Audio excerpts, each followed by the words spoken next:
You have some ferrets that are stealing from you, and you might not even know it. These ferrets feed slowly, and each day they take away from your finances.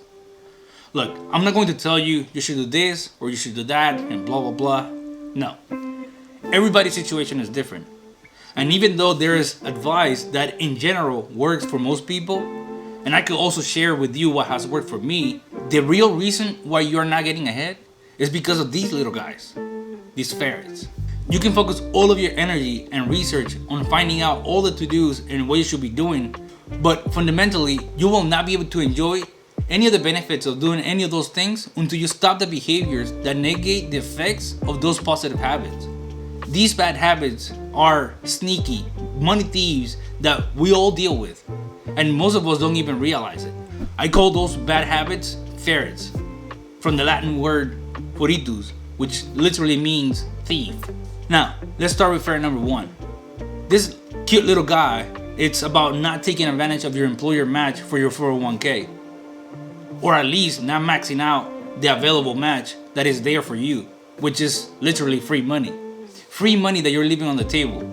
Besides the free money, for many people, a 401k is the only exposure they get to investing into the market.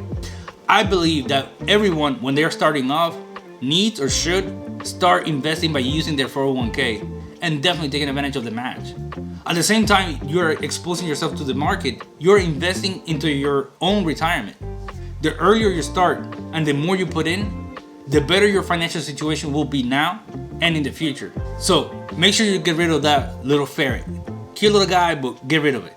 And start investing into the 401k and taking advantage of that free money. Start taking care of your future you today. Now let's talk about ferret number 2. Ferret number 2 is about bad debt.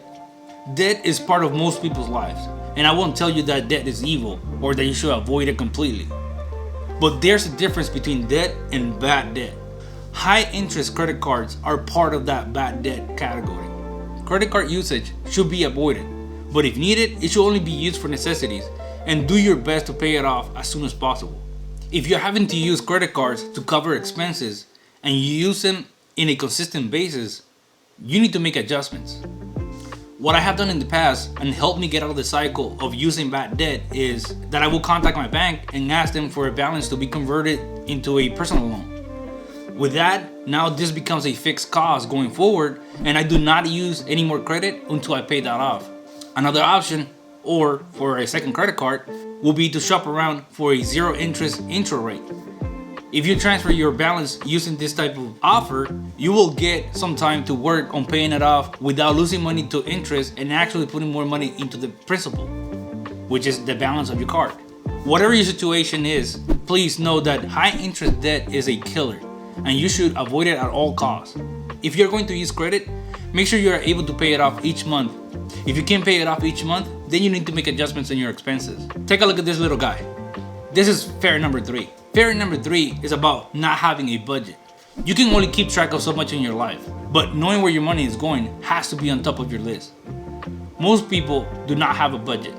Even though most people will agree that a budget is important, for most people, the way that they budget is by getting paid, paying their bills when they get notifications or they get an invoice on their email or a paper invoice, and then they will survive with whatever's left. And you might agree with that approach and defend that point saying that you don't make that much anyways, right? But the thing is that you can ask many people how much they make and how much they spend each month, and they won't be able to give you an answer. So starting by just knowing where you stand financially will allow you to make better decisions and allow you to actually start working towards getting ahead financially. Also, this will allow you to start tracking your progress towards your goal. Otherwise, you're basically running blind towards a goal on a path that you can't see. So you don't know if you're supposed to go left or right or keep going straight. So this ferret, you need to get rid of them.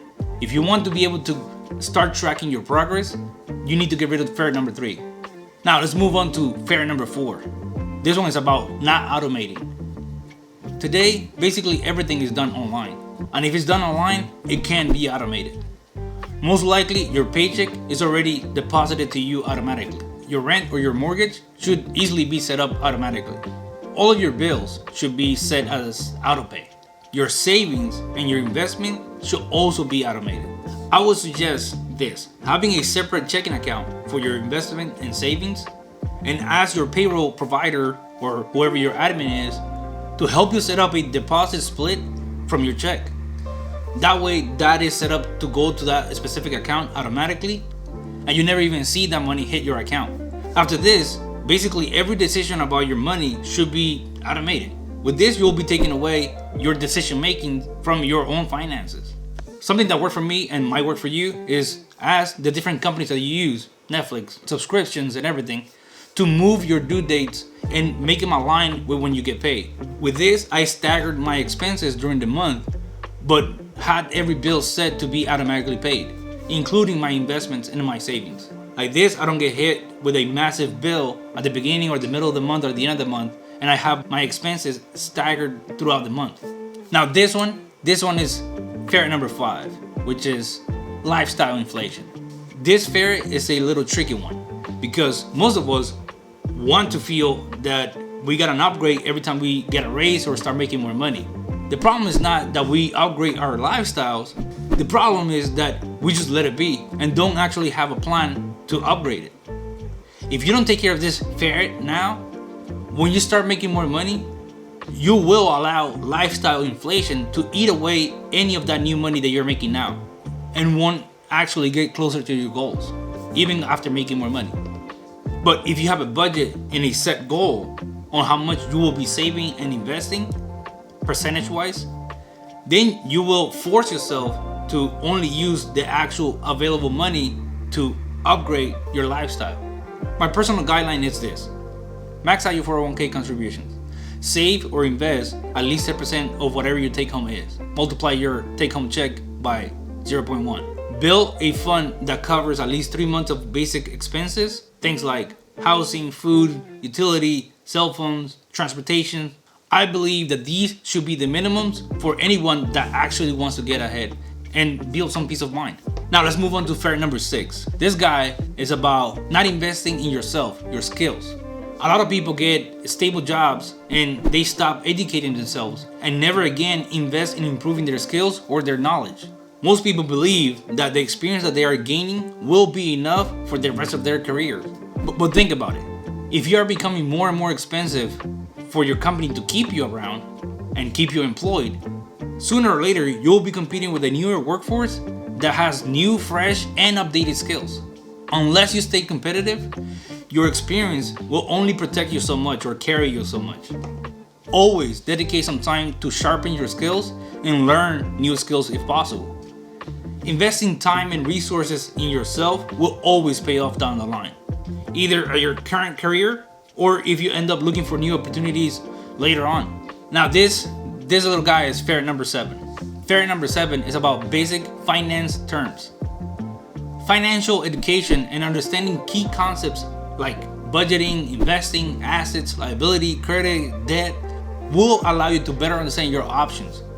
Without this basic knowledge, people may make poor financial decisions that keep them from getting ahead. So here's a 30-second crash course on these terms.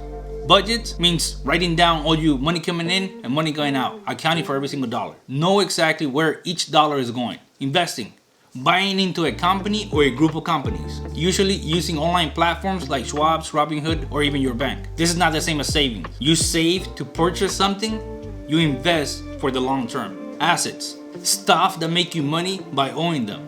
They need to make you more money than what it costs you, even if it takes a long time. Liabilities, stuff that costs you money to buy and costs you money to keep. Also stuff that loses value over time. Credit is your ability to borrow money. This also could be a line of credit that you could use. Debt is money that you owe to a bank or someone else. These are the 7 ferrets that I believe are the ones that are easier to get rid of and that are definitely stealing from most people. But there are many other ferrets out there. Getting rid of these ferrets will allow your garden to grow and actually allow your grass to become greener. There are many things you should be doing, but everyone's situation is different. But unless you stop the bad habits that are eating away from your financials, these little ferrets, you will not be able to continue your progress to financial stability. Regardless of your current situation, you can improve your chances of getting ahead by getting rid of these ferrets. I hope you enjoyed the video. Like and subscribe, and let's grow together.